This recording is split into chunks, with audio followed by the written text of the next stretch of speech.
Hello বন্ধুরা, তোমরা সবাই কেমন আছো? আশা করি ভালো আছো। আমিও ভালো আছি। চলে এসেছি একটা নতুন ভিডিও নিয়ে। আর সবার প্রথমে জানাই সবাইকে আজ হচ্ছে শুভ রথযাত্রা, তাই সবাইকে শুভ রথযাত্রা। সবাই দিনটা খুব ভালো করে আনন্দ করে কাটাও। আর আজকে রথের দিন সকালে আমি রেডি হচ্ছি আর যাবো হচ্ছে আমাদের দোকানে। আজকের দোকানে আমাদের হচ্ছে পুজো। 1 বছর আগে আজকে আমাদের দোকানটা একটা অনলাইনে দোকান হিসেবে চালু হয়েছিল, তাই 1 বছর পূর্ণ হলো। তাই দোকানটায় আজকে আবার পুজো আছে। চলো, পুজোর জন্য আমাদের সব কিছু রেডি হয়ে গেছে। আর দোকানে গিয়ে সব কিছু জিনিসপত্র রেডি করা সম্ভব নয়, তাই বাড়ি থেকেই পুজো জোগাড় করে নিয়ে যাওয়া হচ্ছে। প্রথমে দোকানে শ্বশুরমশাই চলে গেছে কিছু জিনিসপত্র নিয়ে। এরপর আমার বর যাচ্ছে দোকানে ফল আরও সব পুজো জিনিসগুলো নিয়ে। তারপর আমরা যাব। ওখানে থেকে বাবা ফোনও করেছে যে তোমরা চলে এসো, বাউন ঠাকুর এসে গেছে। তাই আমরাও যাব এবার। এইটা হচ্ছে আমাদের ঠাকুর ঘর। দেখো, এই হচ্ছে আমাদের ঠাকুর। আর ওই কোণে আছে হচ্ছে আমাদের লক্ষ্মী ঠাকুরের হাঁড়ি। আমার ছেলেও যাবে বলে রেডি হয়ে গেছে, হাতে জামা নিয়ে ঘুরছে। জামাটা পরিয়ে দাও, সেটা পরেও যাবে। আমার বর বেরিয়ে পড়েছে পুজোর আরও সব জিনিসপত্রগুলো নিয়ে। ও একবার ওগুলো গিয়ে রেখে আসবে, তারপর দ্বিতীয়বার এসে মাকে নিয়ে যাবে। আর আমি যাব ছেলেটাকে নিয়ে স্কুটি করে। দেখো, আমরা সবাই দোকানে চলে এসেছি। এই হচ্ছে আমাদের দোকান। ওখানে বাউন ঠাকুর এসে গেছে। পুজোর জোগাড় মোটামুটি মানে সব তো জোগাড় বাড়ি থেকে করিয়ে নিয়ে এসেছি, সব মানে সাজিয়ে গুছিয়ে নেওয়া হয়ে গেছে। আর ছেলেও বসে পড়েছে কম্পিউটারের সামনে সব কিছু ঘাঁটতে। কম্পিউটারটা চালাবে বলে চেষ্টা করছে, আর শুধু পাসওয়ার্ড পায়নি বলে চালাতে পারছে না। যাই হোক, আমাদের পুজো চালু হয়ে গেছে।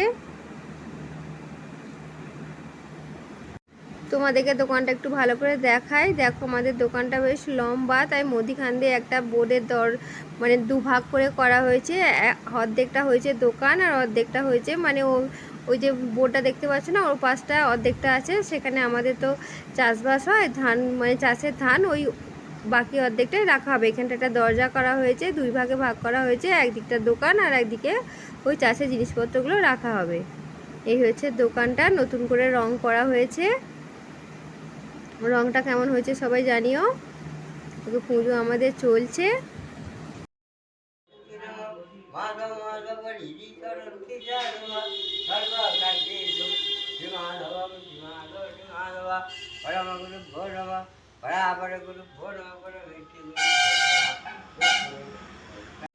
পুজো আমাদের শেষ হয়ে গেছে, সব প্রসাদ বিলি করা হয়ে গেছে, পুজোর জিনিসপত্র গুছানো হয়ে গেছে। এবার আমরা বাড়ি যাব। অনেকটাই বেলা হয়েছে, প্রায় 11টার মতো বেজে গেছে। সকালবেলা এসেছি, বাড়িতে রান্নাবান্নাও কিছু হয়নি, তাই বাড়ি গিয়ে এবার রান্নাবান্না করব। বিকেলে আবার আসবো, এখান দিয়েই রথ টান হবে।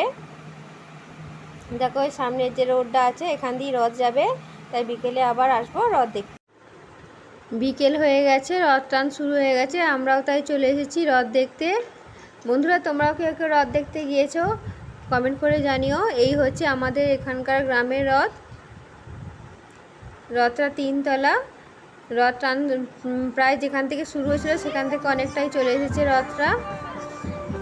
এই হচ্ছে রথটা। রথ থেকে এখন একটুখানি করে রথটা যাচ্ছে, আবার খানিকক্ষণ করে দাঁড়াচ্ছে, আবার যাচ্ছে। যেখানে যেখানে দাঁড়াচ্ছে প্রচুর পরিমাণে বাতাসা এবং লজেন্স ছড়াচ্ছে। সবাই যার যেমন সামর্থ্য বাতাসা কিনে দিচ্ছে দোকান থেকে, সেই বাতাসাগুলি ছড়ানো হচ্ছে। শুধু বাতাসা নয়, তার সাথে অনেক রকমের চকলেটও ছড়াচ্ছে। দেখো, সবাই গামলি করে, পাশেই তো দোকান আছে, সেখান থেকে সবাই পাশের দোকান থেকেই কিনে বাতাসা ছড়ানোর জন্য দিচ্ছে। দেখো, অনেক কষ্টে এসে রথের টানটা মানে রথের দড়িটা ধরতে পেরেছি টানবো বলে। আমার ছেলেও ধরে আছে, আমিও তার পাশে ধরে আছি। রথের দড়ি টানা নাকি ভালো, তাই আমরা অনেক ভিড়ের মধ্যে অনেক চেষ্টা করে রথের দড়িটা এসে ধরতে পেরেছি। কতগুলো বাতাসা এবং লজেসও ফুরিয়েছি।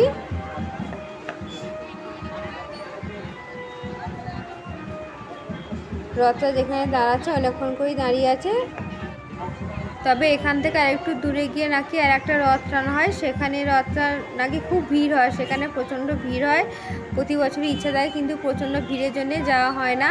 তাই সেখানে লোকজন বেশি যাচ্ছে, তাই রাস্তাতেও প্রচণ্ড পরিমাণে ভিড় হয়েছে। খানিকক্ষণ তো গাড়ি প্রচণ্ড জ্যাম হয়ে গেছিলো। দেখো, রথটা চলে গেছে, বেশ সন্ধ্যা হয়ে গেছে। এবার আমরাও বাড়ি আসবো, তবে তার আগে কিছু খাওয়া দাওয়া করে নিচ্ছি। ছেলে খুব বায়না করছিল খেলনা কিনবে বলে, ওকে একটা খেলনা এবং তারপর আমরা একটু ফুচকা এগ রোল আইসক্রিম খেয়ে এরপর বাড়ি চলে যাব। দেখো আমরা এবার যাচ্ছি ফুচকা খেতে। আমরা অলরেডি বাড়ি চলে এসেছি। ছেলে একটা রিমোট কন্ট্রোল গাড়ি কিনেছে, সেটা নিয়ে এখন খেলতে ব্যস্ত। আর আমরা ফুচকা তো আইসক্রিম খেয়ে এসেছি, বাড়ির জন্য নিয়ে এসেছি এগ রোল এবং চাউমিন। আমাদের তো রথ দেখা হয়ে গেছে, রথের খাওয়াও হয়ে গেল। তোমরা কে কে রথ দেখেছো, কী কী খেয়েছো একটু কমেন্ট করে জানিও। ভিডিওটা এখানেই শেষ করছি। ভালো লাগলে প্লিজ লাইক কমেন্ট অবশ্যই শেয়ার করো, আর চ্যানেলটাকে অবশ্যই সাবস্ক্রাইব করো। রথে সবাই খুব এনজয় করো। আজকের মতো